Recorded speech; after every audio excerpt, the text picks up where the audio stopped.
We're answering the questions from buyers and sellers that we hear on a regular basis, and we know if they have them, there are thousands more out there that have the same questions.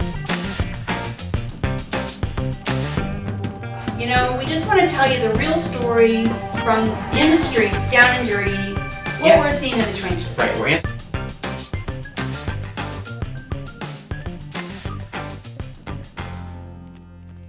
You got 30 seconds. If you can't say it in 30 seconds, it's not worth saying. Hey, Kristen LaVanway here in Phoenix. And Dean Willett with Dean Sells AZ. We're here to answer your Phoenix real estate frequently asked questions. So let's start off with this first one. Can my listing agent charge administration fees to sell my house in addition to charging commission? Well, I'll tell you what. They can charge you whatever they want. There's no rule that limits them to charging just a commission. They can tack on additional fees, and they can call them admin fees, they can call them whatever they want to, but they can certainly add them on there. You can argue, you can negotiate and try and get them taken off. Personally, for me, I believe that I need to incorporate those fees into my business costs. So I don't do it, but other agents do. I've seen fees ranging from $100 to a couple $1,000s included on their listing agreement.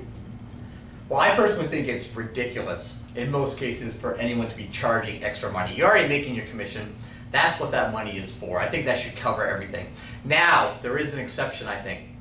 When it comes to short sales, some agents will charge $500 to $1,000 upfront fee for administration costs on short sales. And I understand that. There's often a large staff involved who's working these short sales, and it can take months to get these done, and you need a little bit of money upfront to cover costs for staff and that sort of stuff. I completely understand that, and I think that would be the one exception.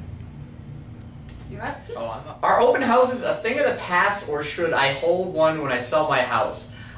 I think open houses have a great benefit to selling your house if done correctly. The problem is real estate agents who just say, I'm going to hold an open house Saturday. They go to the end of the road, they put up a sign with a balloon on it and say, go look at the open house. That's not really driving in the traffic that you want.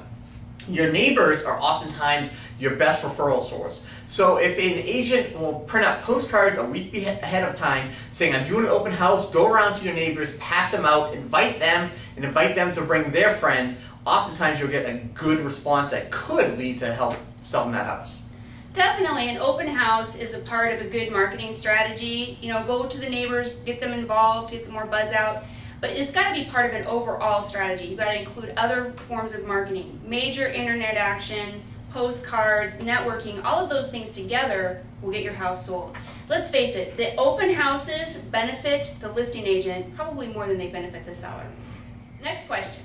How can I get more pictures of a house that I saw on the internet? And I think this is a really good question. I get asked it a lot. People will call me on the phone and they'll see a listing that has no pictures or one picture, and of course they want to see more pictures of the house. But here's the thing. If I don't know that person and they've got me running all over town, it's not really the best use of my time as a business person. If it's one of my clients, I'm more than happy to do it. But if it's somebody I don't know, it's a little bit harder to work in. My suggestion would be, if you're seriously looking to buy a home, you need to get into a relationship with a realtor, and then they're more than happy to help you out. So do that first before you start asking for more pictures. And I have no problem working with out-of-state people looking for houses that want more pictures. My biggest complaint with this is obviously the real estate agent is too lazy and only puts up 2 pictures on their $300,000 house.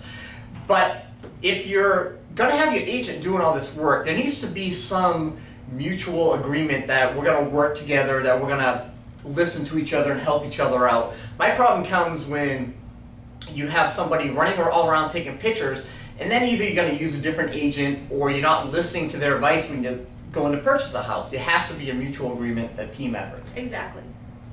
Good answer. Thanks. Your question. My question. We have an accepted contract to buy a house, but the seller won't turn on the utilities for the inspection. What should we do? Well, you really have a couple options. First of all, in the Arizona contract, it is the seller's responsibility to have the utilities on for the home inspection. You have a few choices. Either you can issue a cure notice to make them turn on the utilities, have your agent talk to the other agent to see if we can get it done verbally. You can turn them on in your own name and proceed with the home inspection, or you can back out of the contract. At that point, they're the ones who are in violation of the contract, so this gives you an escape clause in case you need it. Yeah, I've had to do this before, issue the cure notice, the seller didn't comply, so we went ahead and turned the utilities on in the buyer's name. If you really want to buy the house, that's your your best option. Know this though, that if you turn the utilities on in your name and you don't own that property, there's a liability issue. And there's certain types of transactions, like a HUD property, where they require you to turn the utilities on in your name, but you have to sign a piece of paper that acknowledges that you're taking responsibility. So when the utilities are turned on, especially if they're turning on the water, make sure you're there when they do it, so if the house floods, you can get the mop out really quick. We'd love to hear from you, your thoughts on this. We're enjoying doing this new format, but we need questions from you. What questions do you have? What questions do your clients have? What questions do you want us to address on this video? Just shoot us an email or give us a comment below, and maybe you'll see your question answered on our next video. Until then, see you next week. How can I get more pictures? Hold on a second. Pull yourself together. I just can't look at something. Okay. Get up, bud. Okay. How can I get more pictures of a house that I saw on the internet?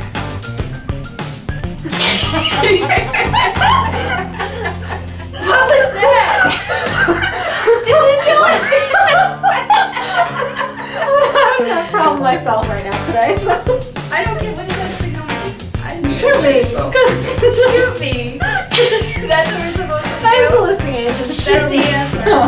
Sasha Lopez will be replaced next week. Yes. If anybody out there knows how to operate a camera, And a stopwatch.